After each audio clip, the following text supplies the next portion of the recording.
بسم اللہ الرحمن الرحیم، السلام علیکم ورحمۃ اللہ وبرکاتہ۔ اللہم صلی علی محمد وعلی محمد، رب اشرح لی صدری ویسر لی امری واحلل عقدۃ من لسانی یفقہوا قولی، آمین۔ خواتین و حضرات، آپ دیکھ رہے کتب آن لائن اور میں ہوں بلال کتب، اور آج کا دن جو جمعرات اور جمعے کا ہوتا ہے وہ خاص طور پہ رکھا ہے آپ کی کالز کے لیے، آپ کے مسائل سننے کے لیے، اور حسب توفیق ان کا کوئی نہ کوئی سلوشن جو ہے اس شرعی طور پہ، معاشی طور پہ، معاشرتی طور پہ، جس طرح بھی ہو، آپ کے سامنے ہدیتاً آپ کو پیش کیا جائے۔ اور ہمارے ساتھ بہت لمبی چھٹیاں کرنے کے باوجود حشام بھائی موجود ہیں آج۔ السلام علیکم حشام بھائی، خیریت سے آپ؟ حشام بھائی کے بھی مسائل جو ہوتے ہیں وہ کہیں جانا ہوتا ہے، کہیں نماز کا ٹائم ہوتا ہے، کہیں ملاقات کا ٹائم ہوتا ہے، ساری باتیں ٹھیک ہیں اپنی جگہ، لیکن حضور اقدس یہ بتائیے کہ ہم دو چیزوں کے قوانین کے وکٹمز ہوتے ہیں دنیا میں۔ وکٹمز تو نہیں لفظ استعمال کرنا چاہیے، ایک قدرتی قانون، لا آف نیچر، اور ایک شرعی قانون۔ جو قدرتی قانون ہے یہ کسی کو معاف نہیں کبھی کرتا۔ اگر آپ کو ٹھنڈ لگے گی تو بخار ہوگا، اگر آپ نے کھانا نہیں کھایا تو بھوک لگے گی، اگر آپ نے کوئی بھی قدرت کا قانون توڑا ہے تو اس میں واپسی کوئی نہیں ہے۔ لیکن شریعت کے اندر ہر چیز کی واپسی ہے، آپ جو مرضی گناہ کر لیں، اللہ سے توبہ کریں، اللہ معاف کر دیتا ہے۔ اب دونوں قوانین میں کیا آپ کو ایسا نہیں کبھی لگا کہ ہم نے قدرتی قانون کو شرعی قانون بنا کے جو خوف خدا ہے یہ لوگوں کے دلوں میں کچھ زیادہ ہی بٹھا دی ہے؟ بلال بھائی، بنیادی طور پہ جو آپ نے بات کی ہے، میں یہ سمجھتا ہوں کہ جو لا آف نیچر ہے یا قدرتی قوانین اور فطری قوانین ہے وہ بھی شرعی قوانین ہوتے ہیں، کیونکہ بنائے وہ بھی رب تعالیٰ نے بے ہی ہے۔ شک، بہت اچھی جیسے آپ نے بات کی اچھا، ہے، یہ بات ویسے مکمل ہو گئی ہے یہاں پہ ہے، وہ بھی شرعی قانونی ہوتے ہوتا ہیں، ہے وہ بنایا تو اللہ نے وہ بھی بھی، ظاہری بات بہت ہے۔ اچھی بات۔ مجھے ایک بات بتائے، ایک بندے کو بھوک لگی ہے، یہ اللہ تعالیٰ نے ایک لا رکھا ہے کہ وہ کھائے گا تو بھوک ختم ہو جائے گی، یعنی ایک نیچر ہے نا کہ ایک بھوک کو دور، پیاس لگے گی تو پانی پیے گا، اب دور شریعت ہوگی۔ صرف یہاں پر آئے گی کہ وہ حلال کھائے گا کہ حرام کھائے گا، یہ بات ہے بنیادی بس۔ طور کے اوپر کہ جو شرعی قوانین ہوتے ہیں وہ انسان نے اپنے اوپر اس لیے اپلائی کرنے ہوتے ہیں کہ میں نے جو زندگی گزارنی ہے وہ حدود و قیود میں گزارنی ہے۔ اگر یہ قوانین شرعی نہ ہو، مثال دے رہا ہوں، تو پھر تو جنگل،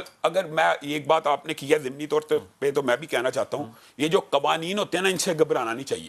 قوانین انسان کے غصے کو بھی اسٹریٹ لائن کرتے ہیں، اسٹریم کرتے ہیں، انسان کی حدود و قیود کو بھی واضح کرتے ہیں۔ اگر قوانین ہی نہ ہوں تو پھر جرائم زیادہ ہوتے ہیں۔ کالر لے لوں، لیکن آپ کی بات کو اب میں نے آگے بڑھانا ہے، دو واقعات جو ہیں وہ آپ سے شیئر کرنے ہیں۔ جی ختیجہ، السلام علیکم بیٹا۔ واہ، کیا اچھی بات کی آپ نے۔ جی بیٹا۔ ہیلو، السلام علیکم۔ جی وعلیکم السلام بیٹا۔ تو میرے آپ سے 3 سوال ہیں۔ جی بیٹا۔ میں نے کہا میرے آپ سے 3 سوال ہیں۔ جی بیٹا فرمائیے۔ اچھا، ایک تو میری بھابھی کا مسئلہ ہے، ہاں تو انہیں نا مطلب ایک بیٹا ہے ان کا 8 سال کا نا، ہاں، تو ہم نے ڈاکٹر سے کافی ٹیسٹ وغیرہ کروایا، سارا کچھ کروایا، تو اب وہ کہہ رہے ہیں کہ ان کا جو سسٹم ہے نا وہ ختم ہو گیا ہے۔ بھابھی کا نام کیا ہے؟ سمینا نام ہے بھابھی کا، اور بھائی کا نام ہے سعید۔ اور بھابھی کی عمر کتنی ہے؟ ان کی ہے 40 تک ہوگی عمر۔ 40 پلس ہوگی یا 40 کم ہوگی؟ مینو پاز ہو چکا نہیں، ہے؟ 40 تک کی ہے۔ مینو پاز ہو چکا ہے ان کو؟ جی، مینو پاز ہو چکا ہے ان کو؟ انوفول مجھے سمجھ نہیں آئی۔ ان کو ماہواری آتی ہے یا نہیں آتی ہے؟ ڈاکٹرز نے جو بات نہیں کی آ ہے رہی۔ ہاں جی، انہوں نے کہا تھا کہ آپ کا جو یہ سسٹم ہے نا ختم ہو گیا، لیکن ڈاکٹرز کیوں کہ اس سے آپ کی عمر ابھی اتنی ہی ہے تو ہمیں نا آپ کو مصنوعی طور سے کروانی پڑے گی دوائیوں کے ساتھ۔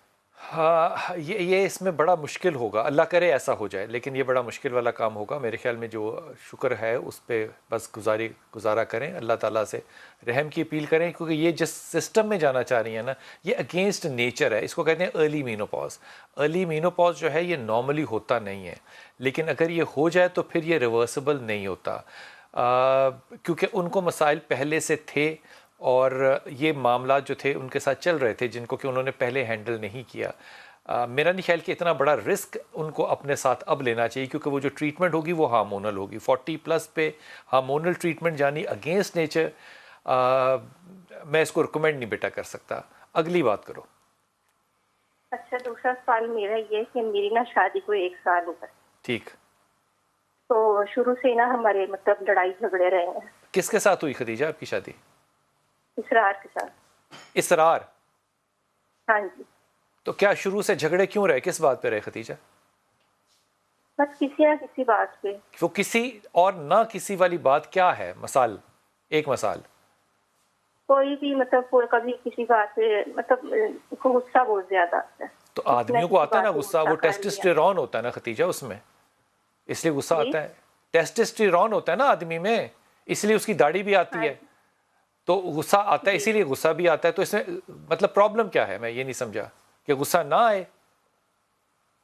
نہیں, لڑائی جھگڑے بہت ہوتے ہیں. میں گھر اپنے آ کے 2-3 دفعہ بیٹھ گئی, ابھی بھی میں اپنے گھر میں. تو آپ الگ رہتی ہیں, آپ الگ رہتی ہیں یا ان لاس کے ساتھ رہتی ہیں؟ نہیں, ان لاس کے ساتھ ہی رہتی. تو آپ الگ ہونا چاہتی ہیں؟ نہیں, میں الگ نہیں ہونا چاہتی. آپ کیا چاہتی کوئی ہیں؟ وہ بھی نہیں. آپ کیا چاہتی ہیں خدیجہ؟ آپ تو میں اپنے گھر میں ہی ہوں. بیٹا آپ چاہ کیا رہی ہیں, میں یہ نہیں سمجھ رہا. آپ گھر آ گئی ہیں, ظاہر ہے کوئی بہت بڑی بات ہوگی نا کہ آپ چھوڑ کے آ گئی ہیں, تو ایشو کیا ہے؟ آپ اس پہ توجہ نہیں فرما رہی. تو وہ شک بھی مجھ پہ کرتا ہے, میرے گھر والے اور میں بھی کہتے ہیں کہ مطلب اگر خلا ہو سکتی تو لے لینا. تو میں آپ سے یہ پوچھنا چاہتی ہوں, کون سے ماں باپ ہیں آپ کے؟ لڑکی کیا بات کر رہی ہو, سال ہوا ہے تمہاری شادی کو, خلا کی بات تم ایسے کر رہی ہو جیسے آئس کریم کھانے جانا ہے شام کو ایچ بلاک میں. بلال بھائی, بنیادی طور پہ جو ان کا پہلا سوال ہے نا, وہ یہ تھا کہ بابی کے گھر اگر اولاد نہیں ہوتی تو اس کے لیے ان کو چاہیے کہ ربی لا تذرنی فردا وانت خیر الوارثین, یہ دعا پڑھیں. اللہ کے فضل و کرم سے یہ دعا ضرور پڑھیں, اور یہ پڑھنے کا طریقہ کار یہ ہے کہ 313 دفعہ پڑھیں, ہر نماز کے بعد پڑھیں, اور 40 دن وہ پورے کریں. اور دوسری جو بات آپ نے یہ کی ہے شرعن, پہلی بات ہے شرعی, اور ایک ہے شریعت کا فیصلہ, ایک ہے مشورہ. رسول اللہ صلی اللہ علیہ وسلم کے پاس ایک اسی طرح صحابیہ آ گئیں اور آ کے کہنے لگی میں خلا لینا چاہتی ہوں. رسول اللہ صلی اللہ علیہ وسلم نے کہا کہ مشورہ, رسول اللہ نے کہا کہ آپ اس کے ساتھ رہیں, تو انہوں نے کہا یہ آپ کا مشورہ ہے کہ فیصلہ ہے؟ تو رسول اللہ صلی اللہ علیہ وسلم نے کہا میرا فیصلہ ہے. گویا یہاں سے ایک بات یہ سمجھ آتی ہے کہ رسول اللہ صلی اللہ علیہ وسلم نے اس صحابیہ سے خلا کی وجہ پوچھی جو آپ پوچھ رہے ہیں, تو اس صحابیہ نے جب خلا کی وجہ بھی بیان کر دی تو رسول اللہ صلی اللہ علیہ وسلم نے کہا یہ ویلڈ وجہ ہے. یعنی انہوں نے ابھی جو خلا کی جو ویلڈ وجہ نہیں بتائی, اگر تو ان کے دل میں اس بندے کے بارے میں حقیقی نفرت پیدا ہو جائے نا, یہ بھی ایک ویلڈ وجہ ہے. لیکن خلا کے اندر جو آپ نے مشورہ دیا نا, اصولاً شرعی طور کے اوپر بھی قرآن پاک میں یہ جو احکامات ہیں وہ یہی ہیں کہ ان کے درمیان صلح کرانے کی اٹموسٹ کوشش ہونی چاہیے. جیسے آپ نے کہا کہ جو آپ اعتراض کریں گی وہ وجہ اس سے دور کی جا سکتی ہے. گویا اتنی اجلت میں فیصلہ لینا اور 1 سال کے اندر یہ فیصلہ لینا ہے, یہ جلد بازی ہے. اور دوسری بات یہ ہے کہ ہمارے معاشرے میں کون سے رشتے عام پھر رہے ہیں.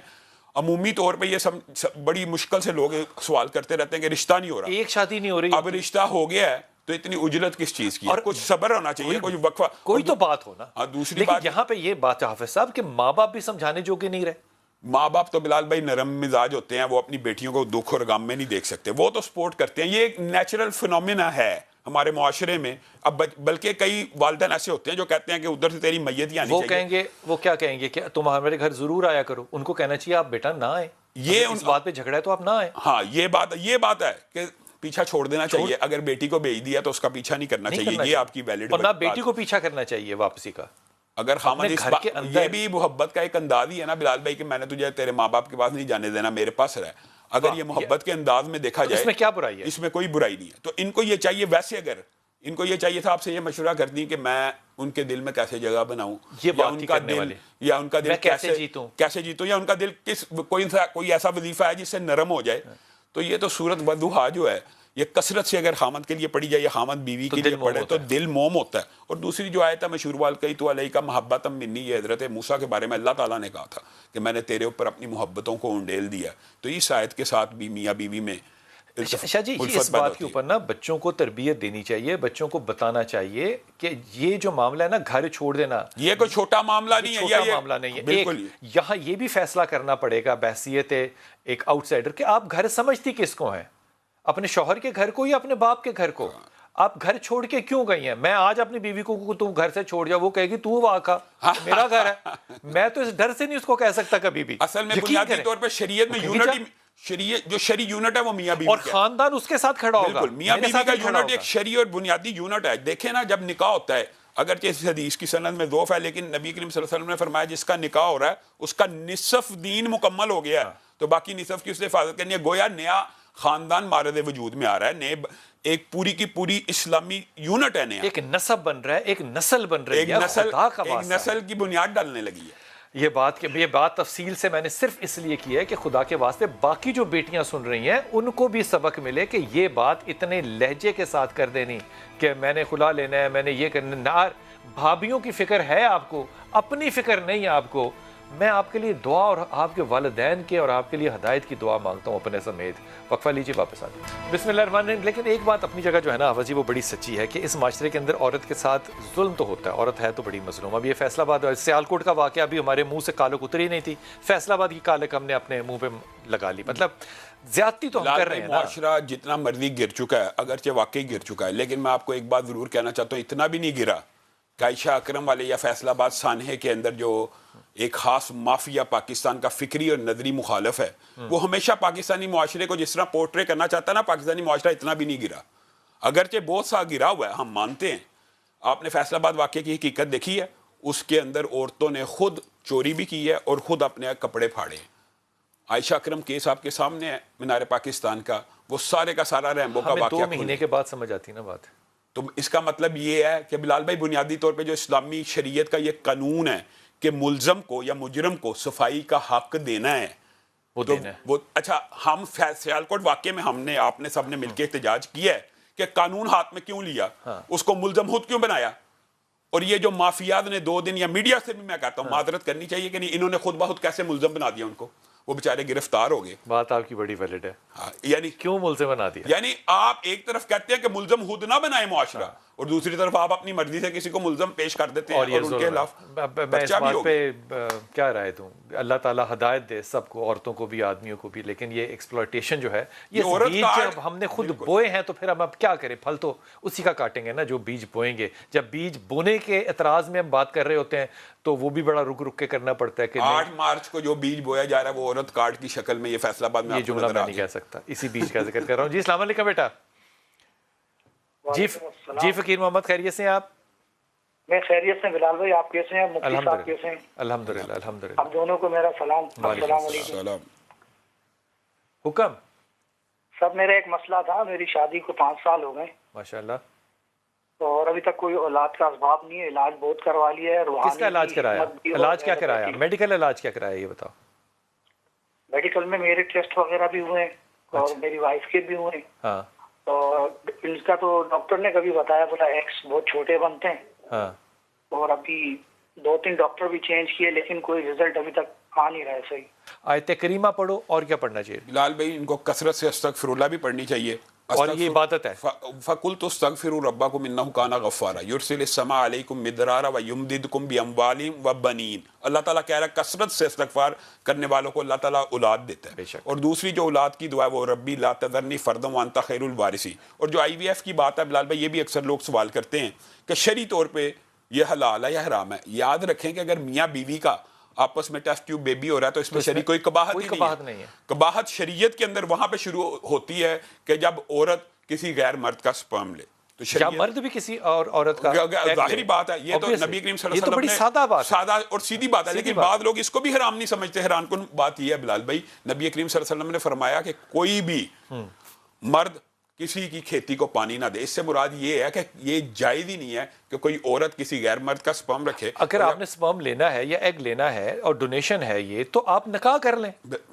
یہ کتنی آپ نے ویلڈ بات کی ہے. اگر آپ نے یہی کام کرنا تو آپ نکاح کے ذریعے کر لیں. کیا مسئلہ پرابلم کیا ہے؟ کوئی پرابلم مجھے نہیں لگتا کہ یہ تو آپ نے میں کہتا ہوں شریعت کا بنیادی کلیہ بتا دیا کہ کسی کو اولاد کی بھی خواہش ہے تو اس کا ذریعہ نکاح ہے. نکاح کر لیں.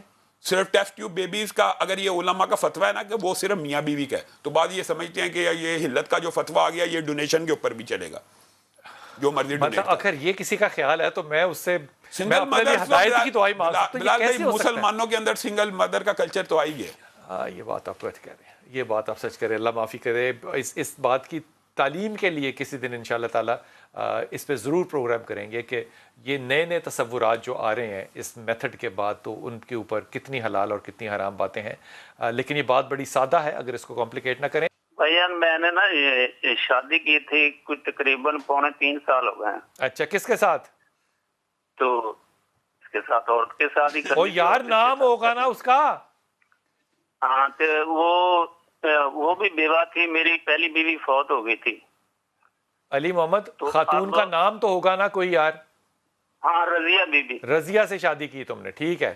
ہاں, تو وہ 3.25 سال ہو گئے شادی کو. ہاں, تو 2.25 سال ہو گئے, وہ گئی مڑ کے واپس نہیں آئی, اور فون بھی اس نے بند کر دیے. تو اب مسئلہ کیا؟ حل تو ہو گیا, جواب بھی مل گیا. سال ہو گیا فون بند کر دیے. تو مسئلہ کیا مجھے علی محمد یہ بتا تو. ایک دن میں گیا تھا اس کو لینے اس کے گھر. اچھا. تو وہ کسی اور آدمی سے رنگ رلیاں ملا رہی تھی. تو پھر میرا دل بہت آوازار ہوا تو میں نے تھوڑا سا احتیاط کے ساتھ علی محمد مجھے بتاؤ کہ اب تمہارا مسئلہ کیا ہے؟ میرا مسئلہ یہی، میں تو کچھ بھی نہیں کرنا چاہتا بھائی جان. میں نے طلاق کا سوچا تھا بھی طلاق دے دوں، پر میرا دل نہیں مانتا میں اس کو طلاق دے. تمہارا دل کیا مانتا ہے؟ میرا دل کرتا ہے وہ واپس آئے. تو پھر تم الزام کیوں لگا رہے ہو اس پہ؟ میں الزام صحیح لگا رہا ہوں، میں نے خود اپنی آنکھوں سے اللہ تعالیٰ تجھے ہدایت دے علی محمد، لیکن یہ اللہ تعالیٰ تجھے ہدایت دے. یہ بالکل ہی نامعقول اور ناقص بات آپ کر رہے ہیں کہ پہلے آپ نے یا الزام لگایا یا تہمت لگائی اور اس کے بعد آپ ساروں کو یہ جو پیغام دے رہے ہو وہ کمال بات ہے. میں کیا کہہ سکتا ہوں شام بھائی؟ لال بھائی بنیادی طور پہ اگر انہوں نے واقعی یہ سچ کہہ رہے ہیں تو ان کو ایسی عورت کو اپنے گھر میں نہیں لانا چاہیے، شرعن بھی اخلاقاً بھی، اور یہ معاشرتی قوانین کے تحت. یہ جو تہمت اگر لگا رہا ہو تو اگر تہمت لگا رہا ہے تو اس کا وبال تو ان کے اوپر ہے. یہ قرآن پاک کی آیت ہے کہ جو لوگ نیک پاک باد عورتوں پہ تہمت لگاتے ہیں ان کے لیے دنیا میں بھی عذاب ہے اور آخرت میں بھی عذاب ہے. اور یہ تہمت کو اگرچہ یہ مطلب کہ ویلڈ بھی ہو نا، اگر میاں بیوی کے اوپر تہمت لگائے بلال بھائی، اس کے لیے لیان ہے، قسم کھانی 4 دفعہ قسم کھانی پڑتی ہے کہ میں نے یہ واقعہ ہوتے دیکھا، پھر سیپریشن ہو جاتی ہے. اگر یہ بندہ لیان کرنے پہ تیار نہیں تو اس کو یہ جو الزام لگائے گا اس کو تہمت مانا جائے گا. یہ شریعت کا ایک لا ہے کہ ایک بندے نے دیکھ لیا کوئی عمل ہوتا ہوا اور اس کے پاس 4 گواہ نہیں، اگرچہ اس نے دیکھا ہے، یہاں تو وہ 4 اتنی اعلانیہ برائی ہو رہی ہے کہ وہ 4 گواہ موجود ہونے چاہیے تھے، پھر وہ اس بات کا افشا کرے راز. اپنی بیوی کو ذلیل کر کے پبلکلی آپ کہہ رہے ہیں کہ میری یہ رائے ہے، میں یہ کہہ رہا ہوں کہ جب یہ لیان نہیں کرنا چاہ رہے تو ان کے اس اصل الزام کو بھی جھوٹ مانا جائے گا. میں شریعت کا یہ فیصلہ آپ کو بتانا چاہ رہا ہوں کہ ایک بندے نے، آپ نے یا میں نے برائی دیکھ لی، ہمارے پاس 4 گواہ نہیں ہیں تو ہمارے پہ یہ لازم ہے کہ ہم خاموش رہیں. اچھا اس بارے شریعت کے ساتھ ساتھ ایک میں اخلاقی پہلو بات کرتا ہوں. ایک شخص جو ہے علی محمد جو ہے وہ ٹیلی ویژن پہ کال کر کے اپنی بیوی کے اوپر ایک الزام لگانے کے بعد کہتا ہے جی میں نے کو وظیفہ دسو کہ وہ واپس آ جائے تو اسی کٹے رہیے. علی محمد اگر تمہارے ماں باپ نے یہی تربیت کی ہے نا تو میں ان کے لیے ہدایت کی دعا مانگتا ہوں اور تم میرے ڈھکے ہوئے لفظوں کو سمجھو. بلال بھائی ماں باپ کا اس میں فالٹ نہیں جو بھی ہے، لیکن یہ پیغام جا کر دینا مطلب اتنی زیادہ بے شرمی اور بد اخلاقی کی بات ہے کہ میں آپ سے کیا کہہ سکتا ہوں. اگر جھوٹ بولا ہے تم نے تو تم معافی مانگو، اگر تم نے سچ بول کے یہ بات پبلکلی ذلیل کی ہے تو لیان کرو. اگر نہیں کر سکتے تھے تو کم از کم یہ مشورہ میں کیسے دے سکتا ہوں کسی کی بچی کو کہ تم اتنے بے شرم آدمی کے ساتھ آ کے تو دوبارہ رہو. بسم اللہ الرحمن الرحیم. حافظ جی پہلے تو مجھے اس بات کا مشورہ دیں کہ آج کل کیا زمانے میں محلے دار، گھر والے یہ خاندانوں کو جوڑنے والے مشورے نہیں دے سکتے، سنبھال نہیں سکتے باتوں کو؟ لال بھائی میں تو یہ سمجھتا ہوں کہ بنیادی طور پہ والدین کا یا خالوں کا یہ کردار ہونا چاہیے کہ یہ ہمیں تو ویسے لگ رہا ہے کہ 7 سال بہت زیادہ ہیں، تو 7 سال میں کوئی وقت نہیں ہے. اللہ کے فضل سے انہوں نے 3 بچے بھی پیدا کیے ہیں، پھر بھی آپس میں لڑائی ہے. بنیادی طور پہ بات یہ ہے کہ ماں باپ کو یہ بھی سمجھنا چاہیے کہ کئی مرتبہ کمپیٹیبلٹی میں یا انڈرسٹینڈنگ میں 5-7 سال لگ جاتے ہیں، کوئی ٹینشن کی بات. اچھا اگر کمپیٹیبلٹی نہ ہو تو پھر بھی تو گزارا ہو جاتا ہے، پھر بھی تو گزارا ہو جاتا ہے. گزارا کرنا چاہیے اور ان کو یہ تلقین کرنی چاہیے، صبر کی تلقین کرنی چاہیے. بچیوں کو بہرحال یہ ٹریننگ دینی چاہیے کہ آپ نے اپنا گھر خود ہی بنانا ہے. اور بلال بھائی سب سے اہم بات یہ ہے کہ جب بچے ہو جائیں نا تو پھر تو عورتوں کو کبھی یو ٹرن لینے کا فیصلہ بڑا سوچ سمجھ کے بزرگی آ جانی چاہیے. پھر تو طلاق کا یا خلا کا فیصلہ نہایت زیادہ سوچ سمجھ کے لینا چاہیے. بچوں کا کیا قصور ہے کہ بچے کو والد سے محروم کر دیا جائے؟ پھر اس میں وکٹم صرف بچے بنیں گے، ماں باپ. میں آپ کو ایک بات بتاؤں، باپ ہو سکتا ہے بیوی کے لیے سخت بھی ہو، میاں بیوی کے لیے سخت ہو سکتا ہے، لیکن مجھے بتائیں کہ کیا کوئی والد بچوں کے لیے سخت ہو سکتا ہے؟ نہیں ہوگا. اگر یہ بچے یہ جہاں پہ بھی عورت چلی جائے یا کسی اور سے شادی کر لے، وہ کبھی بھی ان بچوں کو باپ بن کے نہیں دکھا سکتا. میں سے بات کرتا ہوں، بڑی اچھی بات کی آواز آپ کی بات کو نا بزرگوں کی بات کے ساتھ ایسوسیٹ کرتا ہوں، تو وہ جو ڈفرینس تھا جسے کہتے ہیں نا ذہنی ہم آہنگی نہیں ہو رہی اور انڈرسٹینڈنگ نہیں، سب فضول باتیں, کوئی انڈرسٹینڈنگ نہیں ہوتی. مرد اور عورت کی انڈرسٹینڈنگ ہارمونز کی وجہ سے ہو ہی نہیں سکتی. یہ ایکسیپٹنس کا معاملہ ہوتا ہے. ایک بڑی بزرگ عورت کا میں ایمانداری سے اللہ تعالیٰ اسے کروٹ جنت نصیب کرے, اسے کہا کہ کیوں یہ معاملات اتنے مشکل ہیں؟ تو اس نے کہا کوئی مشکل نہیں ہے, بس میری کمیٹی نکلنے والی ہے. ہم نے کہا اماں کون سی کمیٹی نکلنی ہے؟ اس نے کہا یہ میرے بچے جب جوان ہو جائیں گے نا, میرے کندھوں تک آ جائیں گے, تو تب میری بات میں وزن آ جائے گا, ابھی میری بات میں وزن نہیں ہے. اور یہ بڑی عمر کے لوگ یہ کہتے ہیں, بات کی ہے بالکل درست بات, یہ بچے ایک بانڈنگ ہوتی ہے, بہت بڑی بانڈنگ ہے. آپ ان چیزوں کو اتنا ہلکا کیسے لے سکتے ہیں؟ بلال بھائی آپ سے میں نے ایک ضروری بات کرنی تھی, آپ میرے لیے دعاؤں کے لیے بھی کیجیے گا. مجھے ایک بیٹے کی ضرورت ہے. آپ نے اللہ تعالیٰ نے آپ کو میرے لیے مسیحا بنا کے بھیجا. میں نے آپ کا وہ شو دیکھا تھا ڈاکٹر ساجدہ شاہنواز والا.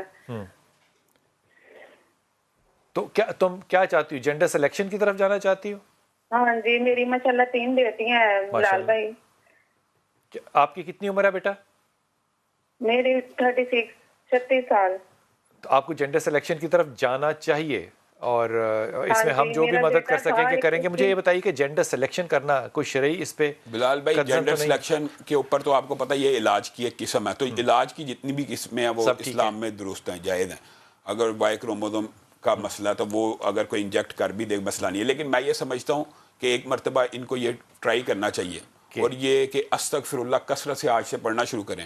جب انسان کثرت سے بلال بھائی استغفر اللہ پڑھتا ہے تو اس کے بدلے میں اللہ تعالیٰ بیٹا دیتے.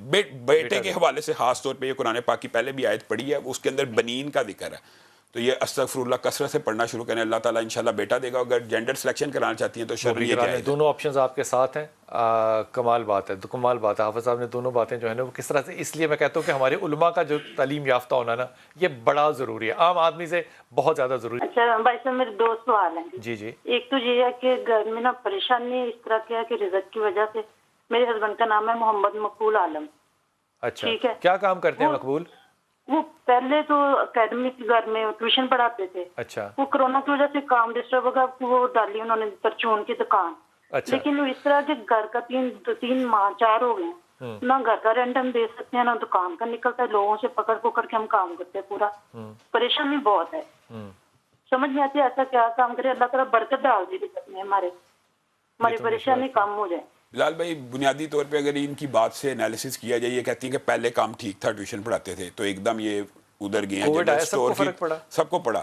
تو یہ بھی ہو سکتا ہے کہ نظر لگی ہو. پہلی بات تو یہ, اگر یہ سمجھتی ہیں کہ اس کو نظر وغیرہ لگی ہے تو اس کا ایک بڑا آسان حال یہ ہے کہ یہ بیری کے پتوں سے غسل کروائیں, یا کسی بھی نمازی آدمی کے پتے ایک بالٹی میں ڈالیں. ہاں بالٹی میں ڈالیں, اس کو ملا کے اس سے غسل کر لیں, یا کسی سے جو بندہ نمازی یہ سمجھتے ہیں علاقے میں اس کے وضو والے پانی سے یہ وضو کروا لیں. دوسری بات یہ ہے کہ ان کو وہ جو آپ بتاتے ہیں نا آیت کریمہ, بلال بھائی جو جب مشکل لمبی ہو جائے نا, اس کے بارے میں سنن ترمذی میں صحیح حدیث بھی موجود ہے دعوت الذنون کے حوالے سے, کہ لا الہ الا انت سبحانک انی کنت من الظالمین. جب انسان کثرت سے پڑھتا ہے نا تو یہ ایک ایسی دعا ہے کہ جس کے بعد اللہ سے جب جو بھی دعا مانگی جائے نا اللہ تعالیٰ قبول کرتا ہے.